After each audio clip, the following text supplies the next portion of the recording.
Hello दोस्तों, आज हम क्लास 6 इंग्लिश पूर्वी के unit 1 fables and folk tales के the raven and the fox को देखेंगे, जिसे जॉन डी ला फोंटेन ने लिखा है।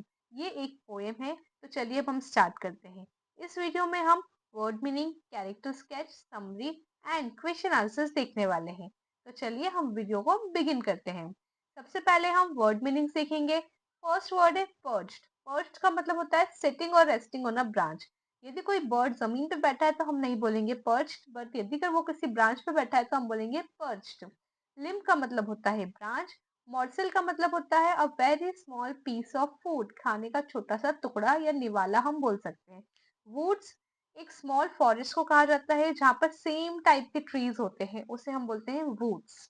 तो ये थे वर्ड मीनिंग। अब हम देखेंगे कैरेक्टर्स क्या है। इसमें दो कैरेक्टर्स दिए हैं। एक है रेवन जो कि एक क्रो है, जो कि बहुत ही जिसको प्राउड है और इजीली वो किसी की भी बातों में आ जाता है। ठीक है। और एक है फॉक्स जो कि बहुत ही क्लेवर है, बहुत ही कनिंग है। ठीक है, बहुत चालबाज है। आगे बढ़ते हैं। इसके बाद हम देखेंगे इस पोएम की समरी। रेवन जो कि एक क्रो है, फाउंड अ पीस ऑफ चीज। उसे एक चीज का टुकड़ा मिलता है। And sat on a tree branch to eat it. वो उस चीज के टुकड़े को उठाता है। चीज का टुकड़ा या रोटी का टुकड़ा आप फिर भी समझ सकते हैं। और पेड़ की ब्रांच पर जाके बैठ जाता है उसे खाने के लिए। A hungry fox saw the raven and wanted the cheese. अब नीचे से एक भूखी फॉक्स जा रही थी, जो उस चीज के टुकड़े को देखकर उसे भूख लगने लग जाती है और वो चाहती है कि वो उसे मिल जाए। The fox praised the raven's beauty to flatter him. अब फॉक्स क्या करती है? उसकी खुशामदी करती है, उसे प्रसन्न करने के लिए उसकी झूठी तारीफ करती है कि तुम तो कितने अच्छे दिखते हो। उसकी ब्यूटी की तारीफ, ब्यूटी वो बहुत ब्यूटीफुल है, उसे ऐसा बताती है कि तुम बहुत हैंडसम हो।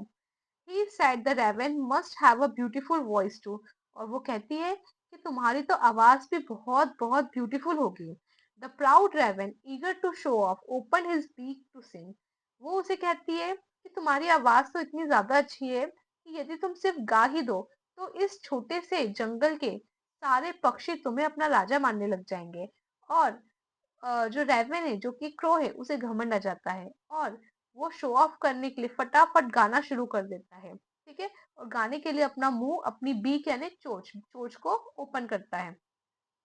एज ही डिड, जैसे वो ओपन करता है अपनी चोंच को, द चीज फेल फ्रॉम हिज माउथ। उसके मुंह में जो टुकड़ा था चीज का वो नीचे गिर गया। The clever fox quickly grabbed the cheese and ate it.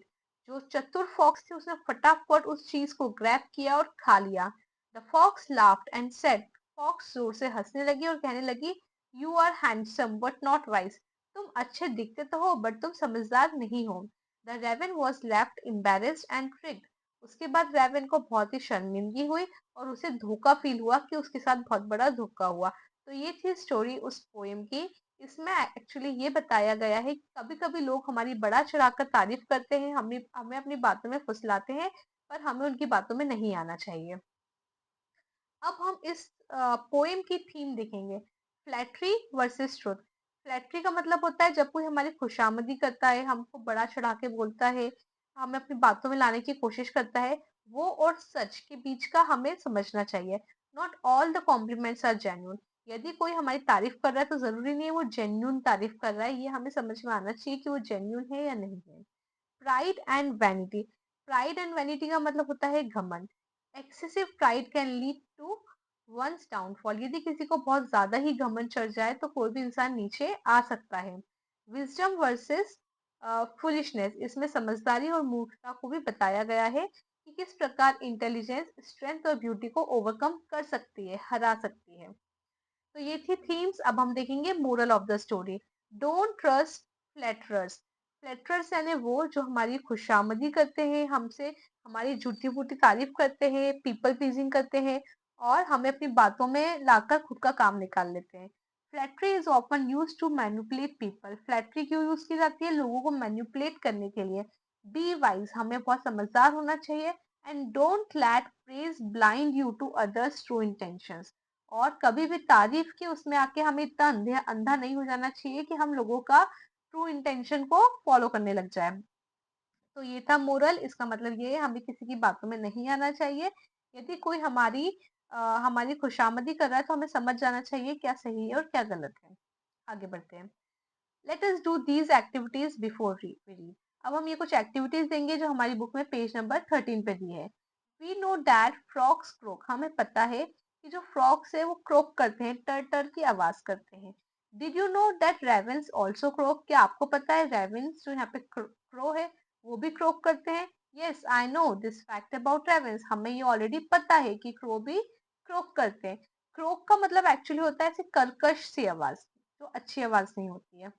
Which animal is shown to be cunning in stories? Circle the correct answer. आपको बताना है स्टोरीज में नॉर्मली किस एनिमल को कनिंग बताया गया है, टाइगर, फॉक्स या बेयर? तो फॉक्स को बताया गया है, हमें उसे सर्कल करना है।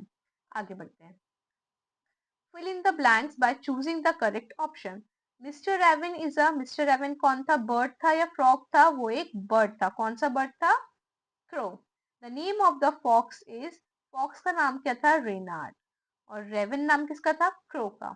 Mister raven had a blank in his beak, क्या था? अ पीस ऑफ फूड या piece of leaves? A piece of food, जिसे मॉर्टेल कहते हैं। स्टैंजा 2 में से अब हमें कुछ ब्लैंक्स फिल करने हैं। The fox calls the raven a good looking bird, क्या कहा था उसने उसे अपनी बातों में लाने के लिए? Good looking bird. The fox asked the raven to, क्या करने के लिए कहा? डांस या sing? Sing. The raven and the fox live in the woods, कहाँ रहते थे? वुड्स में रहते थे। वुड्स यानी स्मॉल जंगल जहाँ पर सेम काइंड ऑफ ट्रीज होते हैं। अब हम स्टैंजा 3 में से कुछ ब्लैंक्स को फिल करेंगे। The raven blank that he croak, raven भूल गया था, फॉर गॉड, कि वो तो क्रोक करता है। The raven open its beak to, क्यों खोला था उसने अपनी चोंच को? खाने के लिए या गाने के लिए? गाने के लिए। द ब्लैंक फेल डाउन, क्या नीचे गिर गया? फूड नीचे गिर गया। The fox blank at the raven, फिर फॉक्स ने क्या किया? लाफ किया रेवन के ऊपर। It is not blank to be too proud of oneself, it is not wise, ये समझदारी की बात नहीं है खुद पर घमंड करना। The raven learn a lesson, raven ने क्या सीखा? एक लेसन सीखा, उसे एक सीख मिली। Read the poem again and match the words in column A with the meanings in column B. अब हमें मैच द कॉलम करना है, ठीक है। पर्च्ड, पर्च का मतलब क्या होता है? Set on a branch. Morsel का मतलब होता है a small piece of food. Seek का मतलब होता है टू लुक फॉर समथिंग, किसी चीज को ढूंढना। प्राइड का मतलब होता है feeling that you are better than others. Eyed का मतलब होता है looked with interest at something, किसी चीज को इंटरेस्ट से देखना। लिम का मतलब होता है branch of a tree. And woods का मतलब होता है a smaller area of forest with similar kind of trees. आगे बढ़ते हैं। अब हमें let us think and reflect, जो कि पेज नंबर 15 पे दिया है। Look at the picture and number them in order that they happen in the poem. अब हमें इसे नंबर करना है। तो सबसे पहले क्रो जो था उसे चीज का टुकड़ा मिला, ठीक है। फिर सेकंड पर उसे फॉक्स ने देखा कि अरे इसके पास तो ये है। थर्ड में क्रो के मुंह में से चीज का टुकड़ा गिर जाता है। और फोर्थ में जो है वो फॉक्स इसे लेकर भाग जाती है। तो ये है इसका सीक्वेंस। आगे बढ़ते हैं।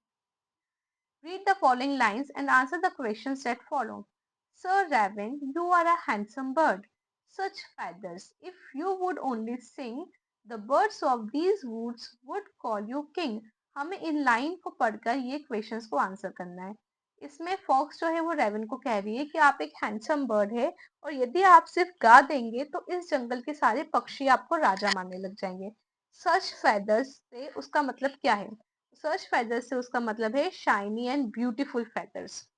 Why would the birds of the woods call the raven king? उस जंगल की बर्ड्स रेवन को किंग क्यों कहेगी? The birds would call the raven as king if he sang, सिर्फ इसलिए कहेगी यदि उसने गा दिया तो, ऐसा फॉक्स कहती है। Why does the fox address the raven as sir? Fox raven को सर क्यों कहती है? The fox address the raven as sir out of flattery only, सिर्फ और सिर्फ उसकी खुशामदी करने के लिए उसे सर कहती है। B, the raven who did not see the joke, raven जिसे मजाक दिखा ही नहीं, फॉक्स जो उसके साथ मजाक कर रही थी वो देख ही नहीं पाया। Forgot that his voice was just a crook, वो भूल गया था कि उसकी आवाज तो कर्कश है। He open his beak in his foolish foolish pride, उसने अपने घमंड में अपनी चोंच को खोल दिया और रोटी का टुकड़ा नीचे गिर गया, चीज नीचे गिर गया। Why did the raven open his beak? Raven opened, यहाँ पे did है इसलिए हमने open में ed लगाया। Opened his beak to sing as the fox flattered him. गाने के लिए उसने अपना मुंह खोला, क्यों? क्योंकि फॉक्स ने उसे बड़ा चढ़ा दिया था। Complete the following with one word from the given line. Fox यदि क्लेवर है तो रेवन क्या होगा यहाँ से? फुलिश। यहाँ पे आएगा answer foolish. Question 3, why does the raven forget that his voice is just a croak? कैसे भूल गया वो कि उसकी आवाज तो कर्कश है? Raven forgets that his voice is just a croak, it is due to his pride. वो अपने घमंड में ये बात भूल गया। He falls into a net woven by the clever fox. उस चतुर लोमड़ी ने जो जाल बिछाया था उसमें वो फंस गया था, इसलिए वो भूल गया कि उसकी जो आवाज है वो कर्कश है। How does Reynard make the raven sing? Reynard ने रेविंस को कैसे गाने पर मजबूर कर दिया? Reynard makes the raven sing out of flattering only. उसने उसकी खुशामदी की, उसे बढ़ा चढ़ाकर उसकी तारीफ की और इस तरह से उसे रेडी किया। He uses some words like king just to flatter the raven. उसके लिए उसने किंग, राजा वर्ड यूज किया उसे उसकी खुशामदी करने के लिए। Why does Reynard say that pride is not wise? Reynard ने ऐसा क्यों कहा कि घमंड समझदारी नहीं है? रेनार्ड says so rightly as too much pride leads one to loss and suffering only। क्योंकि बहुत ज्यादा घमंड किसी भी इंसान को सिर्फ और सिर्फ नुकसान देता है और सफरिंग देता है। Give one reason why the teaching is quite a surprise. आप एक रीजन बताइए कि हमने इसे जो सीखा वो एक सरप्राइज था। वो इसलिए था क्योंकि raven is not as clever as the fox. क्योंकि जो क्रो है, एक्चुअली हमें पता है कि क्रो जो है वो फॉक्स के जितना क्लेवर नहीं है, इसलिए हमें सरप्राइजिंग लगा। Imagine someone praises you too much, what would you react? यदि कोई आपकी बहुत ज्यादा तारीफ कर रहा है तो आप क्या करेंगे? आई वुड बी अलर्ट, मैं बहुत ज्यादा सावधान रहूंगा। आफ्टर हियरिंग द प्रेज, तारीफ सुनने के बाद। Then I would analyse what is right, फिर मैं एनालाइज करूंगा कि क्या सही है। And take proper steps to know the reality, और मैं प्रॉपर स्टेप्स का यूज करके रियलिटी को समझने की कोशिश करूंगा कि सामने वाला जो तारीफ कर रहा है वो सच भी है या नहीं, और वो फ्लैटरी तो नहीं कर रहा है, मुझे उसकी बातों में नहीं आना है। Now let us learn on page number 16. Write the rhyming words from the poem. One has been done for you. हमें rhyming words लिखना है poem में से, जैसे first दिया है limb him। ठीक है, तो फर्स्ट स्टेंजा में एक और है बीक सीक। सेकेंड स्टेंजा में वर्ड बर्ड, फिर है सिंग किंग। थर्ड स्टेंजा में जोक क्रोक, उसके बाद है अगला प्राइड आइड। फोर्थ स्टेंजा में नो ग्लो और वाइज सरप्राइज। ये सब पोम में ही दिए हुए हैं। Study the underline words in the poem. For the raven held in his great big beak, the word big and beak begin with the same b sound. The जो sound होते हैं उन्हें हम ऐसे लिखते हैं, ऐसी लाइंस के बीच में लिखते हैं, स्लैंटिंग लाइंस के बीच में। The song of sweet birds, देखिए ये एलिट्रेशन है। एलिट्रेशन क्या होता है पहले हम वो डिस्कस करते हैं। Alliteration is a repetition of consonant sound, जैसे ब at the beginning of the words. When two or more words together begin with the same sound, it is called alliteration. Now pick another example of alliteration from stanza 2. जब किसी sentence में दो word same consonant letter से शुरू हो रहे हैं तो इसको हम बोलते हैं एलिट्रेशन, जैसे बिग बीक, सॉन्ग स्वीट। वैसे ही स्टेंजा सेकंड से हमें चूज करना था, तो ये वो वर्ड है वुड्स एंड वुड, ये डब्ल्यू डब्ल्यू से स्टार्ट हो रहा है, ये भी क्या हुआ? Alliteration. Choose the correct opposites from the box given below and complete the table. There are two extra words that you will not need. ठीक है, हमें क्या करना है? अपोजिट वर्ड्स यूज करना है। ठीक है, तो फर्स्ट है पर्ज्ड। पर्ज्ड मतलब बैठना, तो इसका हो जाएगा फ्लू। तो फर्स्ट का होगा फ्लू। फॉरगॉट यानी भूल जाना, तो इसका होगा रिमेम्बर्ड, याद रखना। ठीक है, थर्ड है फुलिश। फुलिश मतलब मूर्ख, तो इसका अपोजिट होगा वाइज। फोर्थ है प्राइड।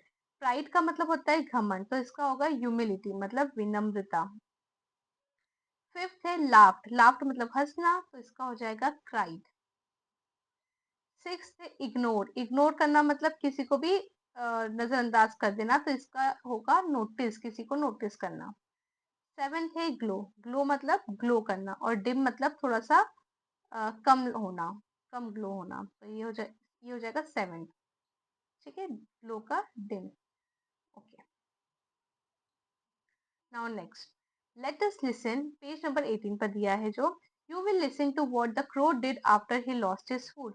जब क्रो ने फाइनली अपना फूड लॉस्ट कर दिया, as you listen mark the given statement as true और फॉल्स। हमें ये तीनों स्टेटमेंट का ट्रू और फॉल्स बताना है।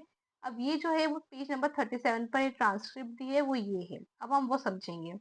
Dear students, the crow felt sad, crow को बुरा लगा because the fox cheated on him, क्योंकि फॉक्स ने उसके साथ चीट किया। इन द क्वाइट नाइट, एक शांत रात में, the crow thought and said to himself, crow ने सोचा और खुद से कहा, I was fooled by kind words but I have learn something important. मैंने किसी के अच्छे वर्ड सुनकर मैं बेवकूफ बना, पर मैंने बहुत कुछ इम्पोर्टेंट सीखा है इस सिचुएशन से। Even if I don't have beautiful feathers I am smart. हाँ, मेरे पास ब्यूटीफुल फेदर्स नहीं है बट मैं स्मार्ट हूँ। To share his wisdom, he decided to go on a journey. अब वो चाहता है कि वो भी इस चीज को शेयर करे सबके साथ, तो वो एक जर्नी पे जाना चाहता है। वो मतलब ये डिसाइड करना चाहता है कि अब मैं भी लोगों को बताऊंगा। He wanted to tell all the other animals to be careful with words. वो चाहता है वो सारे एनिमल्स को बताए कि उन्हें भी ध्यान रखना चाहिए इस चीज का। He told them, do not let pride lose what you have. कभी भी आपको अपने घमंड को, उस चीज को नहीं खोने देना है जो आपके पास ऑलरेडी है। घमंड हमेशा हर चीज को खराब करता है। तो ये था रेवन एंड द फॉक्स। यदि अगर आपको मेरा वीडियो पसंद आया है तो मेरे चैनल को सब्सक्राइब करें, वीडियो को लाइक करें, और यदि आप इस प्रकार के और वीडियोस चाहते हैं तो मुझे कमेंट में जरूर बताएं। Thank you so much.